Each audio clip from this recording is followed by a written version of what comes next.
ओम क्रिया बाबाजी नमः। ओम श्री मात्रे नमः। श्री विद्या संजीवन साधना सेवापीठम में आप सभी साधकों का स्वागत है मित्रों। और नीलावंती का तीसरा पार्ट हम आज आपके सामने पेश कर रहे हैं। श्री विद्यापीठम चैनल जो है आप सब्सक्राइब कीजिए, शेयर कीजिए और लोगों तक ये नॉलेज पहुंचाइए। आज जो नीलावंती ग्रंथ का तीसरा पार्ट हम पेश कर रहे हैं वो भी एक अलग जानकारी है। ये जानकारी गूगल के ऊपर किसी के पास नहीं है, इवन यूट्यूब के ऊपर जिनके बहुत सारे फॉलोअर्स है या लाखों लाखों में लोग जिनका ये देखते हैं उनके पास भी ये सारी जानकारी नहीं है। आपने अगर नीलावंती का फर्स्ट पार्ट और सेकंड पार्ट नहीं देखा है तो पहले वो पार्ट देखिए, तभी जाकर ये तीसरा पार्ट देखिए। लोग क्या करते हैं कि काफी सारे लोग अधूरा अधूरा पढ़ते हैं और अधूरा अधूरा सुनकर फोन करते हैं, मैसेज करते हैं और अधूरी जानकारी अपने दिमाग में रख देते हैं। और अधूरी जानकारी के कारण क्या होता है कि जो नॉलेज आपको सही तरीके से मिलना चाहिए वो आपको नहीं मिलता और आपके कारण 10 लोगों को गलत मैसेज पहुंच दिया जाता है। ऐसा है, वो कैसे कैसे क्या होता है वो भी मैं आपको बताऊंगा। तो इसलिए फर्स्ट पार्ट और सेकंड पार्ट जो नीलावंती का है वो आप देखिए। आगे इसका दोनों का लिंक जो है मैंने डिस्क्रिप्शन बॉक्स में दिया है, या प्ले लिस्ट में आप जा सकते हैं, या आप गुरु श्री विद्या गुरुकुल पीठम ये चैनल के ऊपर क्लिक करके भी आपको सब मिल जाएगा। आज की इंफॉर्मेशन भी बहुत अलग है। फर्स्ट पार्ट सेकंड पार्ट आपने देखा होगा, इसमें हमने नीलावंती ग्रंथ के बारे में काफी सारे जो भ्रमणाएं हैं, भ्रमित कल्पनाएं हैं और जो मैसेजेस फैले हुए हैं वो सारे हमने रिमूव कर दिए। और ओरिजिनली ग्रंथ ये क्या सब्जेक्ट है ये मैंने आपको बता दिया है। ये और लोगों तक भी आपको इंफॉर्मेशन पहुंचाना ये आपकी जिम्मेदारी बनती है। बहुत सारे अगर आप YouTube के ऊपर जाएंगे तो नीलावंती ग्रंथ के बारे में हर रोज कोई ना कोई उठकर अलग अलग इंफॉर्मेशन डाल देता है कि वो यक्षिणी है, वो उसको श्राप मिला था, वो प्रेत को मिली थी जाकर, उसको किसी राजा से उसने शादी कर ली, ऐसे फलानी फलानी चीजें, और जमीन के अंदर से काफी सारे शक्ति आती थी और उसको गुप्त खजाने की ये देती थी। मित्रों ये सब कुछ एक कल्पना, भ्रम, सब कुछ ये है, समझ गए। अभी तक उन्होंने नीलावंती ग्रंथ है कहा, उसका माता पिता कौन है, माँ बेटा कौन है, कुछ तो आता पता तो होना चाहिए, हिस्ट्री तो कुछ चाहिए। देखा हुआ है तो ठीक है, मैंने तो फोटो आपको पहले ही सेकंड इसमें दिखाई थी कि मैंने खुद देखा है उसके खुद टेस्टिंग होती है अलग टाइप की, उसमें काफी सारे सब्जेक्ट्स थे। उसके ऊपर अगर मैं आगे जाकर एक एक घंटे के ऐसे 10 पार्ट में नीलावंती के चैप्टर बनाऊं, वीडियो बनाऊं, तो वो भी कम पड़ेगे। इतना सब कुछ इसमें डिटेल नॉलेज है। हाँ, अगर आपको मैं नीलावंती ग्रंथ कितना पढ़ा है तो मैंने आपको बता ही दिया है, उसमें और डीपली मैं आपको बताता हूं नीलावंती ग्रंथ कितना पढ़ा है। अगर आप 200 पेजेस की जो नोटबुक होती है, बड़ी वाली नोटबुक, हाँ छोटी वाली नहीं, 200 पेजेस की बड़ी वाली नोटबुक होती है A4 साइज में, उसके कम से कम 1 लाख से ज्यादा आप उसको इकट्ठा करो कॉपीज, हाँ, तो उतना बड़ा जो है, हाँ, वो ग्रंथ है।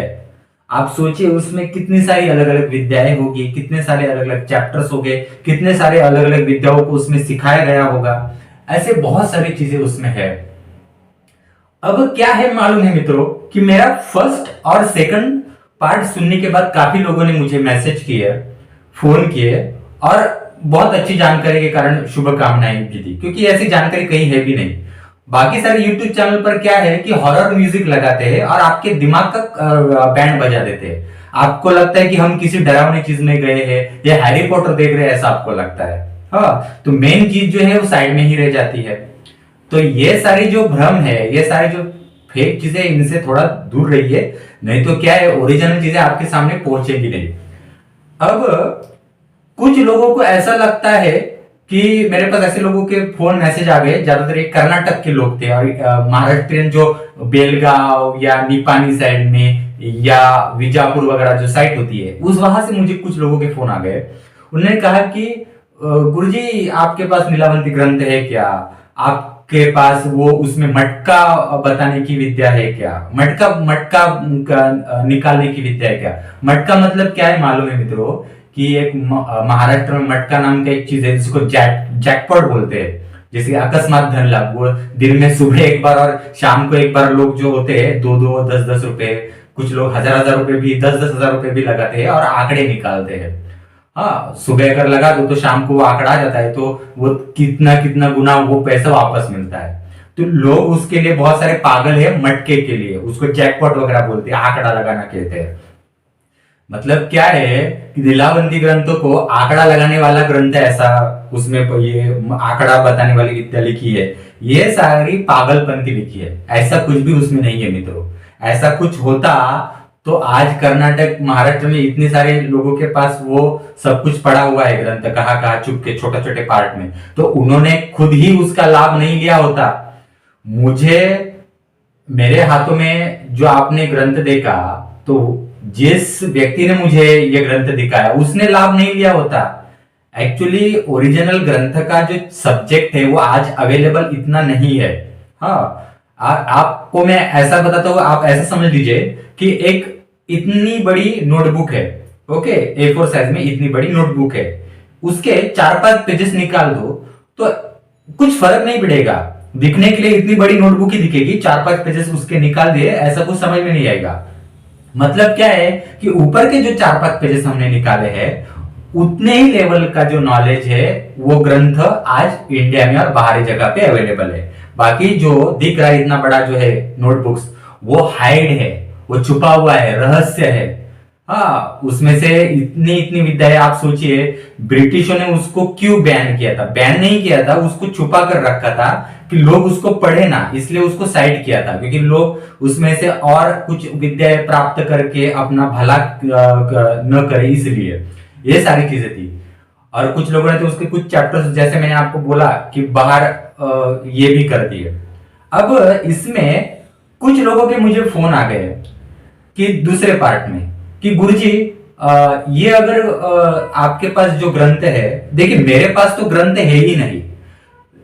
एजुकेटेड लोग भी जो होते हैं ना, अधूरी जानकारी जो होती है वो सुनते हैं, यानी मेरा लेक्चर भी जो ना अधूरा सुनते हैं, और मुझे फोन करके बोलते हैं कि गुरुजी आपके पास अगर ग्रंथ है ना, तो हम कन्नड़ा लैंग्वेज का मराठी में, कन्नड़ा का बंगाली में, कन्नड़ा का मराठी में, हिंदी में ऐसा ट्रांसलेशन करते हैं। अरे क्या सब्जी है क्या, बाजार की सब्जी मंडी में सब्जी लाओ, हाँ, या फिर कोई चिकन वाले शॉप से कुछ चिकन लाओ, अंडे लाओ, आमलेट बनाओ, इतना सब आसान है क्या कि कहीं से हमको ऑफर दे दो और वो इस भाषा में रूपांतरित करो। इतना किसी सब्जी मंडी में जाकर सब्जी बनाने इतना कुछ आसान नहीं है सारी चीजें। तो पहले अपना दिमाग जो है ना वो पहले ठिकाने पर लाओ। यानी आप सोचिए, एजुकेटेड जो पीपल होते हैं ना, ये सारी चीजें पूछते हैं। अगर ये सारी चीजें इतना आसान हो जाता तो कितने लोगों ने कितना कुछ कर दिया होता अभी तक। लोग छुपे नहीं रहते, ये ग्रंथ छुपा ही नहीं रहता। ये सारी चीजें आपको समझ में आनी चाहिए। इसलिए मैं हमेशा कहता हूं ना कि जानकारी जो है ना वो पूरी सुना कीजिए, पढ़ा कीजिए। और ये इतने बड़े लेवल का नॉलेज है, इतने बड़े लेवल का नॉलेज है कि इसकी समझ भी आपको तभी आएगी कि जब आपके पास आपके कुल कुलाचार की कुछ शक्तियां आपके साथ चलती होगी, तभी कुछ होगा। आप लोग जिन देवताओं को पूछते हैं वो तो कुलाचार से संबंधित नहीं है आपके, आपने अपने कुलाचार पितरों के लिए कुछ किया नहीं है, आप तो यहाँ वहां घूम रहे हैं, इसलिए आप भ्रमित अवस्था में जीकर आगे बढ़ते हैं। आपके पास गाड़ी बंगला एजुकेशन है, आप फॉरेन में जाते हैं, आपके पास सब कुछ डिग्री वगैरह है, इसलिए आप एजुकेटेड होते हो, ऐसा नहीं है। ये बात आप समझ लीजिए मित्रों। अगर आदमी के पास एजुकेशन है, हाँ, और वो समझता है कि वो खुद एजुकेटेड है, तो इससे बड़ी बेवकूफी कुछ नहीं है मित्रों। अगर आप समझ लीजिए कि इंडिया में इतने सारे लोग, वर्ल्ड में ही मैं आपको वर्ल्ड में इतने सारे लोग एजुकेटेड है, हाँ, फिर भी इतने सारे लोग जो है, आप देखिए स्पिरिचुअल जो मेडिटेशन के सब्जेक्ट होते हैं ना, बड़े बड़े जो आध्यात्मिक केंद्र होते हैं, उनके यहां जाते हैं मेडिटेशन सीखने के लिए और स्ट्रेस रिलीज करने के लिए। वो क्यों जाते हैं? बल्कि उनको अगर एजुकेशन इतना एजुकेटेड होते तो उनको समझ में आ जाता कि जो मेडिटेशन आज चल रहा है वो ओरिजिनल मेडिटेशन नहीं है, वो एक हिप्नोटिज्म है, वो एक सम्मोहन शिकार है। तो आपको मैं बताता हूं एमएस की डिग्री लेने वाले लोग, जो इंजीनियर की एमएस होती है, इवन सर्जन्स होते हैं, बड़े बड़े एडवोकेट्स होते हैं, डॉक्टर्स होते हैं, इवन बड़े बड़े लॉयर्स, बहुत बड़े बड़े पोजीशन पे लोग जो होते हैं, वो भी इतने बड़े पोजीशन पे होने के बावजूद भी आज ये मेडिटेशन करेंगे, उसके बाद दूसरे का मेडिटेशन करेंगे, तीसरे महीने में तीसरे का मेडिटेशन करेंगे, ऐसे घूमते रहते हैं। मतलब उस एजुकेशन का क्या उपयोग जो आपको मैच्योरिनेस ना दे, जो आपको मैच्योरिटी ना दे, जो आपके पास एजुकेशन है पर आप एजुकेटेड बन नहीं सकते हो, वो ना दे। इसलिए मैं कहता हूं कि प्रॉपर नॉलेज लीजिए। हाँ, तो ये सब पढ़ाई, ये सारी चीजें अलग है, एजुकेशन होना अलग बात है और एजुकेटेड होना अलग बात होती है। तो नीलावंती ग्रंथ के बारे में आपने काफी कुछ पढ़ा होगा। एक और बात मैं आपको बताता हूं, मेरे पास नीलावंती ग्रंथ नहीं है, मैंने आपको पहले ही बताया था। हाँ, मैंने सिर्फ फर्स्ट पेज देखा था, मेरे को कन्नड़ लैंग्वेज नहीं आती। और ये ग्रंथ जो होता है ऐसे किसी के पास उठकर नहीं मिलता, जैसे सब्जी मंडी होती है ऐसे नहीं मिलता। या फिर आपके पास 1 करोड़ रुपए है तो 1 करोड़ रुपए आप लेकर जाओगे और कहोगे अरे बीएमडब्ल्यू मेरे को दे दो, तो इतना आसान नहीं है। एक बार आप बीएमडब्ल्यू खरीद सकते हो पर नीलावंती नहीं खरीद सकते, इतनी औकात नहीं है, इतना आसान सारी चीजें नहीं है, इसके अंदर बहुत सारे डीपली सब्जेक्ट है। हाँ, तो अब मटके के ऊपर आते हैं, ये आंकड़ा लगाने वाली सब्जेक्ट क्या है नीलावंती के ग्रंथ के बारे में, और एक भ्रमणा जो होती है वो दूर करते हैं। अरे कर्नाटक में क्यों फैली? अब मैं आपको बता दूं, मटका ये जो वर्ड है ना, वो 2 अर्थ से लिया जाता है। एक मटका का मतलब, मटका इस शब्द का फर्स्ट मीनिंग ये है कि जो आंकड़ा लगाते अकस्मात धन लाभ के लिए वो, और दूसरा अर्थ मटके का आता है कि जो घड़ा होता है मिट्टी से बना हुआ वो। मटका मतलब क्या है? मिट्टी। मिट्टी मतलब क्या है? मिट्टी को जो कुम्हार समाज होता है या मिट्टी का जो समाज होता है, यानी मिट्टी इकट्ठा करता है और उसके ईंटें बनाता है, मिट्टी की अलग अलग वस्तुएं बनाता है, वो एक मिट्टी की विद्या होती है। मिट्टी का अपभ्रंश होकर मटका हो गया। ओके, तो ये मिट्टी की विद्या को कहा गया है बाद में मटका विद्या, और बाद में ये विद्या आगे लोगों में फैल सके, मिट्टी से बने हुए जो पदार्थ होते हैं, मिट्टी से बने हुए जो चीजें होती है वो लोगों तक और पहुंच जाए, इसलिए क्या हुआ कि मटका ये शब्द आगे बढ़ा। हाँ, और मटका ये शब्द आगे बढ़ते बढ़ते क्या हुआ, मटका मटका मटका बोल के लोगों ने ये मन में पाल लिया कि मटका मतलब नीलावंती ग्रंथ में वो आंकड़ा लगाने वाली विद्या है। कितनी मूर्खता वाली बातें हैं। ये सारे जो भ्रमणाएं हैं, ये भ्रमणा आप दूर कर लीजिए, ये मेरा अनुरोध है। ओके, तो ये सारे सब्जेक्ट हो गए। अब नीलावंती ग्रंथ के बारे में एक और इंटरेस्टिंग चीज मैं आपको बताऊंगा। हाँ, वो चीज बताने से पूर्व मैं आपसे अनुरोध करूंगा, हमारा चैनल सब्सक्राइब कीजिए, शेयर कीजिए और लोगों तक पहुंचाइए। और जिनको हमारे श्री विद्यापीठम द्वारा साधनाएं सीखना चाहते हैं, कुल कुलाचार के दोष दूर करना चाहते हैं, ग्रह पीड़ा दूर करना चाहते हैं और एक सही साधना करना चाहते हैं, वो हमारे श्री विद्यापीठम द्वारा ऑनलाइन कोर्सेज का लाभ ले सकते हैं। रिकॉर्डेड वीडियो के लिंक्स, और उसमें हम प्रॉपर रिचुअल्स, प्रॉपर विधि सिखाते हैं। हम मंत्र का रट्टा मारना या मंत्र आपको दे दिया फिर रोज 11 माला उसका जप करो, ऐसा नहीं सिखाते मित्रों, इसको साधना नहीं कहते। जैसे कि हमारे यहाँ अगर आप देखेंगे तो मातंगी की साधना है, उच्चिष्ट चांडालिनी साधना है, इसका ये बुक है, ये आप साधना कर सकते हैं, ये बुक मिल जाता है और इसमें सारे रिचुअल सिखाए है। अन्नपूर्णा साधना है, अन्नपूर्णा की विधियां इसमें दी है। आदि महालक्ष्मी की साधना आप कर सकते हैं, इसमें भी तर्पण अभिषेकम सिखाया है। जिनकी कुल देवी भवानी है तो भवानी पूजन, भवानी साधना सीख सकते हैं। हनुमान जी की साधना है, जो कुंडलिनी शक्ति के बारे में, प्राणायाम वगैरह इसके बारे में, हनुमान जी की वायु विद्या है वो सीखना चाहते हैं तो इसमें भी तर्पण अभिषेक सब कुछ डिटेल में इसमें सिखाया है। पूरी हनुमान जी की साधना इसमें सिखाई है। तो इन सारी साधनाओं का बुक से लाभ ले सकते हैं। ये साधनाएं कहीं भी वर्ल्ड में सिखाई नहीं जाती। पूरे वर्ल्ड में जो भी लोग साधनाएं सिखाते हैं वो सिर्फ मंत्र आपको देते हैं और रट्टा मारना सिखाते हैं। मेन जो रिचुअल्स होता है, कैसे उसका आवरण पूजन करके उसको खड़ा किया जाता है, एनर्जी स्टेब्लिश की जाती है, वो नहीं सिखाया जाता है। इवन सुवर्णाकर्षण भैरव की साधना है, सिद्ध कुंजिका साधना, दुर्गा सप्तशती साधना, ये सारे रिचुअल्स कुल देवी, कुलाचार, कुल शक्तियों के लिए है, कुल देवताओं के लिए है। ये देखिए महामृत्युंजय साधना, कितने सारे लोग महामृत्युंजय का जप करते हैं, परंतु भस्म प्रयोग कैसे आता है, कायाकल्प प्रयोग क्या है, ये नहीं जानते। इसमें थोड़ी जानकारी, परंतु जो जानकारी दी है और जो सिखाया है वो प्रॉपर सिखाया है। ये सब कुछ चीजें है। ये सारी किताबों का, इन सारी साधनाओं का आप लाभ ले सकते हैं। मुझे व्हाट्सएप पर मैसेज कर सकते हैं, इनका लिंक आपको मैं भेज दूंगा। पूरा लिंक जो है हर कोर्स का आप पढ़िए, किस कोर्स में क्या क्या सिखाया है और वो कोर्स किस लिए है। और ये सारे लिंक डिस्क्रिप्शन बॉक्स में ये सारे लिंक दिए हैं, आप भी उसका लाभ ले सकते हैं। ठीक है, तो ये सारे कोर्सेस हम सिखाते ही है, इनका आप जरूर लाभ ले लीजिए। नहीं तो क्या है कि आज जैसे आप मेरा नीलावंती ग्रंथ के बारे में आप सुन रहे हैं और यहाँ वहां अलग अलग भ्रमणाएं सुन रहे हैं। ये भ्रमणाएं कितने समय तक, उम्र की कितने उम्र तक आप लोगों के अन्य यूट्यूब चैनल और भ्रम सीखेंगे। तो सही जानकारी, सही साधना आप प्राप्त कीजिए और अपना नॉलेज इंक्रीज कीजिए, अपना नॉलेज डेवलप कीजिए, अपनी शक्ति डेवलप कीजिए। ये मैं आपसे अनुरोध करूंगा।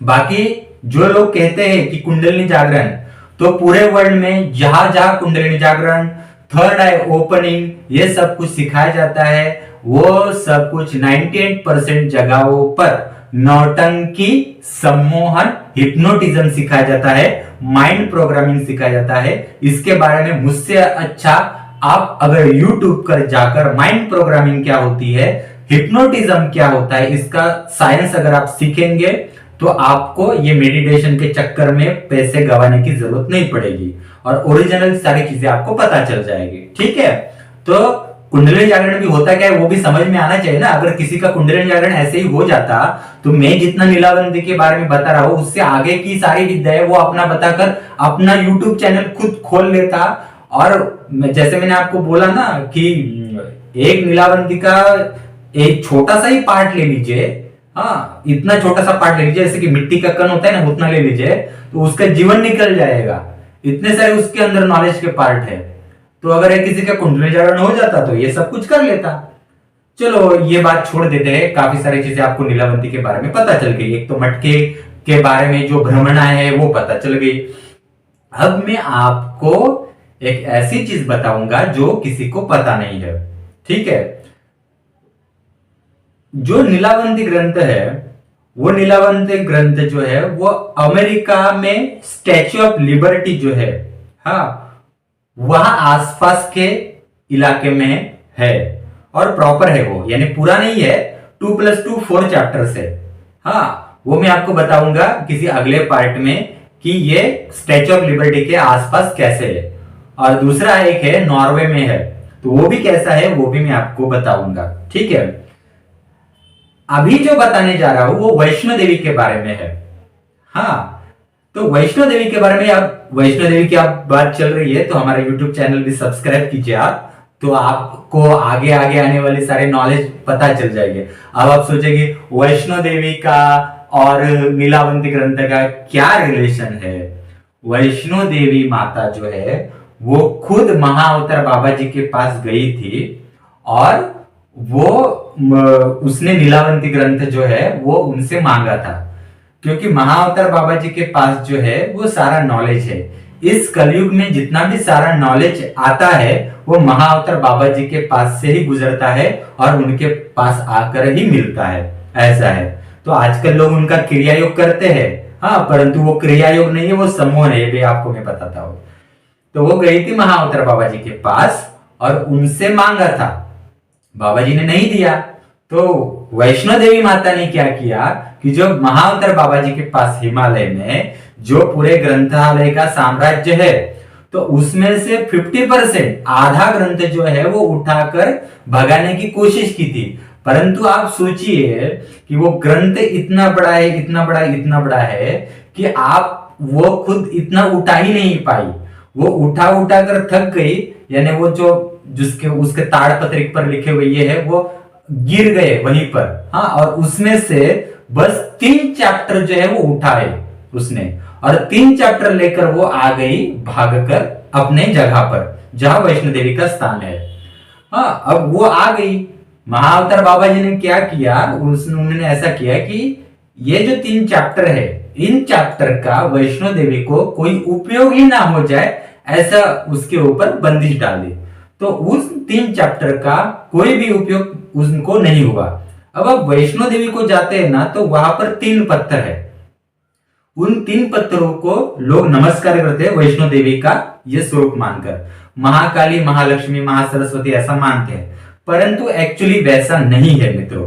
मैं ओरिजिनली आपको बताता हूं क्या है। अब देखिए, नॉर्थ इंडिया में तो वैष्णो देवी की कितनी चौकियां लगती है, आप तो जानते ही होंगे। हाँ, तो ये रियलिटी आपको कोई नहीं बताएगा। ये जो महाकाली, महालक्ष्मी, महासरस्वती नाम से 3 पत्थर पूजे जाते हैं, वो इन तीनों देवियों के नहीं है, वो ये 3 चैप्टर से। ये चैप्टर वैष्णो देवी ने जहां से लाए थे, वो चैप्टर की वो पूजा होती है। उसमें से पहला चैप्टर मैं आपको बताता हूं, उसको कहते हैं धानुर्य विद्या, धानुर्य तत्व। ओके, दूसरा जो है वो काम तत्व से संबंधी है। तीसरा मैं आपको नहीं बताऊंगा, वो सीक्रेट है। क्योंकि क्या करते हैं लोग, ये मेरा नॉलेज ले लेंगे, फिर अपना अपना कुछ निकाल कर अपने अपने कुछ पोस्टिंग करेंगे। कुछ नॉलेज सीक्रेट ही रहना चाहिए। वो मैं अपने पास जो लोग सीखते हैं, तो उनको कुछ चीजें मैं बताता हूँ, ऐसा है। वो पब्लिश करने के लिए नहीं है, वो कुछ अपने पास लोग सीखते हैं, उनको बताने के लिए ही वो नॉलेज है। हाँ, तो ये जो सेकंड वाला है उसका नाम भी अलग है, बस काम संबंधित है, यानी सेक्सुअल संबंधित है, वो बताया, पर उसकी विद्या अलग है। थर्ड की भी विद्या अलग है। वो 3 तत्व जो है, वो 3 तत्व 3 पत्थरों के रूप में वहां पर पूज, यानी वैष्णो देवी ने रख दिए, और वो जो तत्व है वो उसके पास है। हाँ, वो तत्व की शक्ति जो है वो उसके पास है, तो उनको लोग नमस्कार करने के लिए जाते हैं। वो एक्चुअली महाकाली, महालक्ष्मी, महासरस्वती नहीं है, वो उनके अंदर वो जो पहाड़ या फिर जो इलाका है वो वैष्णो देवी का है। ये सारे सब्जेक्ट है। अब आपको समझ में आ गया मित्रों। बाद में, और ये तो बात है, वैष्णो देवी जो है वो सती का जो अंग है वो टूट के, और मैं आपको एक इसमें इंफॉर्मेशन बताऊंगा आगे। मेरा एक दूसरा लेक्चर आएगा दुर्गा सप्तशती के बारे में, जिसमें महिषासुरमर्दिनी और माता सती का जो अंग के भिन्न भिन्न पार्ट हुए उनके बारे में बताऊंगा। जो लोग कहते हैं कि 51 शक्तिपीठ बने, 108 शक्तिपीठ बने, ओके, तो एक्चुअल में 13 अंग के पार्ट जो थे वो, यानी जो सीता का जो शरीर था वो 13 पार्ट में विभाजित हो चुका था, और 13 पार्ट जो थे वो अर्थ के ऊपर गिरे थे, हाँ, आसमान से। और भगवान विष्णु जी ने अपने सुदर्शन चक्र भगवान विष्णु के पास नहीं होता। ये जो ब्रह्मा विष्णु महेश में से जो विष्णु है वो अलग है, और सुदर्शन चक्र जिनके हाथों में होता है वो लक्ष्मी नारायण, जिनको आदि नारायण कहा जाता है, वो अलग है। हाँ, ये जो ब्रह्मा विष्णु में से विष्णु है उनके पास सुदर्शन चक्र नहीं होता, उनके चक्रों को चक्री कहा जाता है, और ये चक्री हाथों में नहीं होती, ये रिस्ट में होती है। हाँ, ये भी एक सीक्रेट है, ये भी आपको मैं कभी आगे बताऊंगा। अब आप सोचिए मित्रों, इतने सारे यूट्यूब चैनल है, आप किसी किसी को ना फॉलो करते, कहाँ दीक्षा आपने ली है, तो ये सीक्रेट आपको कहाँ पता चलेगा मित्रों। तो ये सारे सीक्रेट जो होते हैं ना, हमारे यहाँ जो लोग सीखते हैं उनको हम बताते हैं ये सारे सीक्रेट्स, समझ गए। तो ये मैं आपको बताऊंगा कि ये चक्र जो है वो उंगली पर क्यों नहीं होता, ये हाथों में क्यों होता है। हाँ, और भगवान ये जो विष्णु है, ब्रह्मा विष्णु में से विष्णु, उन्होंने ये चक्री जो होती है ना, वो चक्री से माता सती के ऊपर वो चक्र नहीं मारा था, और वो चक्र से उनके शरीर के टुकड़े नहीं गिरे थे, टुकड़े नहीं हुए थे।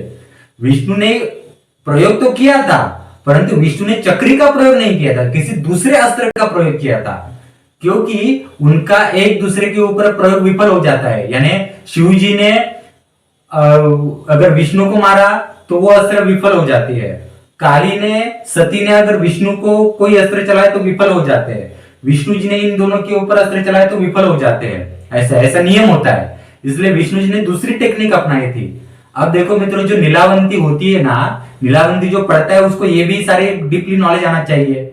ओके, अगर जो कुंडलिनी जागरण करता है, जिसने 5-5 करोड़ गायत्री मंत्र के जाप किए, जिसने श्री विद्या की दीक्षा ली है, जिसने ब्रह्मास्त्र विद्या का प्रयोग सीखा है, जिसको बगलामुखी सिद्ध है, जिसको योगिनी अप्सराएं सिद्ध है, तो उसको ये सारा नॉलेज आना चाहिए। जिसका थर्ड आई ओपनिंग है, ऐसे बहुत सारे लोग हैं थर्ड आई ओपनिंग करने वाले, तो उनको ये सारा नॉलेज आना चाहिए, पर क्यों नहीं आता? क्योंकि सारी फेक चीजें सिखाते हैं, ऐसे असल चीजें सिखाना आवश्यक है और अपने कुलाचार कुल शक्तियों को जो है जगाना आवश्यक होता है। ये तो आपको समझ में आ गया। अब ये सब कुछ जो है ना मित्रों, ये तभी आपको आएगा नॉलेज कि जब आप थोड़ा सा आगे बढ़ोगे और अपने कुल देवता होते हैं, पितर होते हैं, उनको आगे बढ़ाओगे, अपने कार्मिक अकाउंट से मुक्ति पाओगे। लोग क्या करते हैं, गीता पढ़ते हैं और उनको लगता है कि भगवत गीता में लिखा है सारा कर्म श्री कृष्ण को अर्पण करना है और अपने आप को मुक्त करना है। भगवान श्री कृष्ण किसी का कर्म नहीं लेते मित्रों, भगवान श्री कृष्ण किसी का कर्म नहीं लेते अपने ऊपर।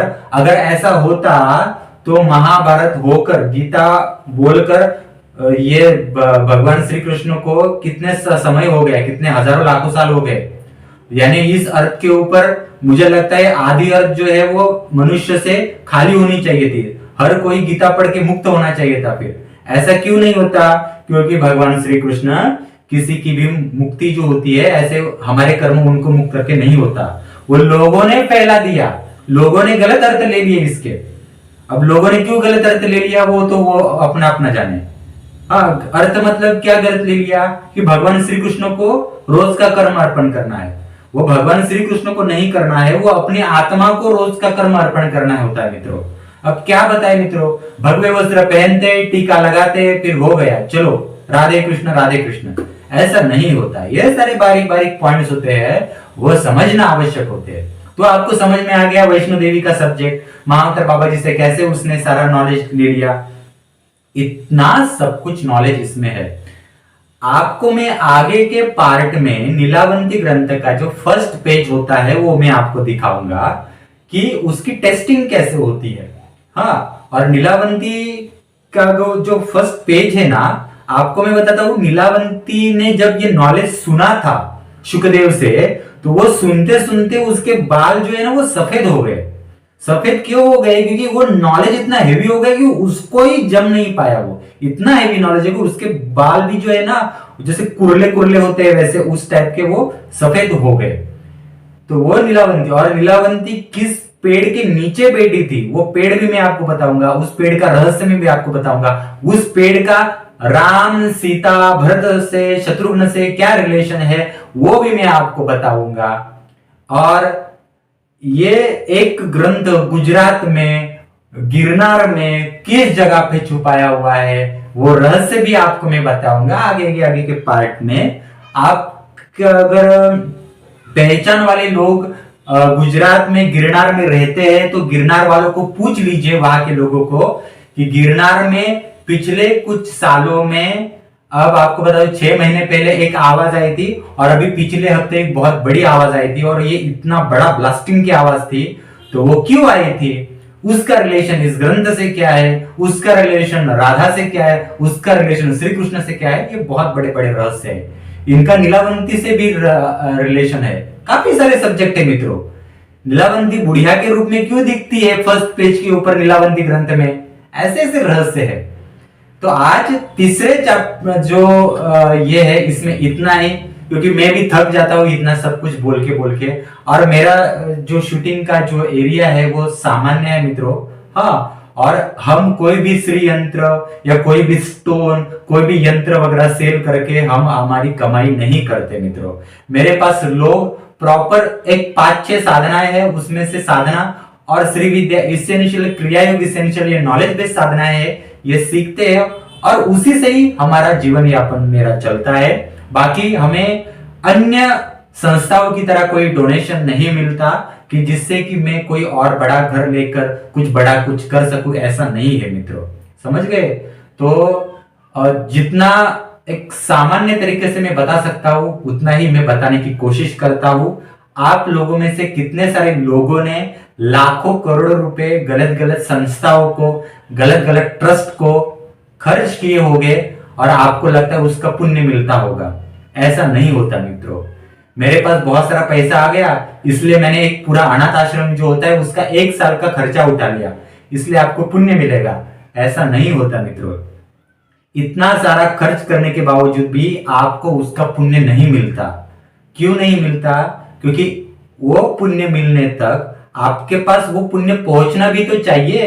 आपके ऊपर जो निगेटिविटी होती है, अलग अलग निगेटिव तत्व होते हैं, छोटे छोटे कुल की शक्तियां होती है, उसमें निगेटिव तत्व होते, वो खाए वो पुण्य खा सकते हैं ना, वो आपको आपके शरीर के अंदर वो पुण्य जो होता है वो पहुंचाते हैं कि नहीं, वो आपको कहां से पता चलेगा।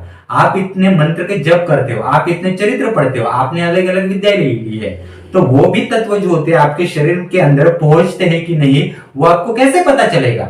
ये सारे एक स्टडी है मित्रों, बहुत बड़ा स्टडी है। तो आज के लेक्चर में उतना ही। आपके काफी सारे भ्रम मैंने दूर कर दिए, मटके के बारे में दूर कर लिए। मेरे पास तो कोई ग्रंथ नहीं है, ये मैंने आपको बता दिया। और इन सारी सब्जेक्ट से आपको पता चल गया होगा कि नीलावंती ग्रंथ कितना हेवी सब्जेक्ट है। आप इस वीडियो को 4-5 बार सुनिए, 4-5 बार सुनने के बाद कुछ पॉइंट्स मैंने इसमें बताए हैं नॉलेज, वो आप लिख लीजिए, वो आपको आगे की पीढ़ी अपने मित्रों को बताने के लिए काम आएगा। कभी ना कभी मित्रों आपको प्रॉपर नॉलेज तो मिलना चाहिए ना, नहीं तो उम्र जो आपको मिली है वो ऐसे ही मनुष्य उम्र बर्बाद हो जाएगी।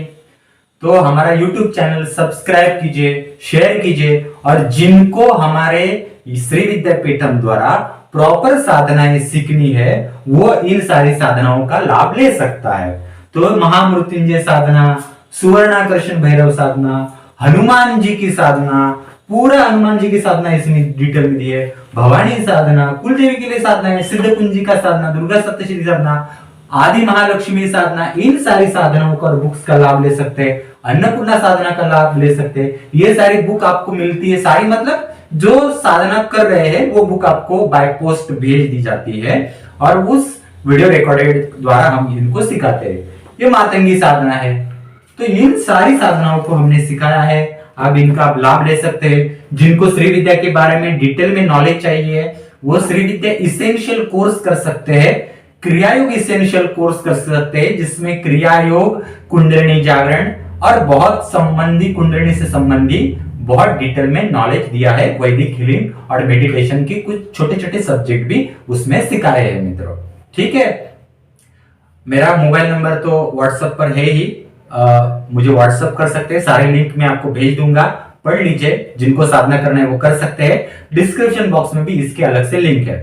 नॉलेज सभी जगहों पे शेयर कीजिए, हर एक को ये सब पढ़ना चाहिए। और मेरा नीलावंती फर्स्ट पार्ट, सेकंड पार्ट पढ़िए। उसके साथ मेरे YouTube चैनल पर बाकी जो लेक्चर्स है वो भी पढ़िए, काफी इन डिटेल मैंने बताया है।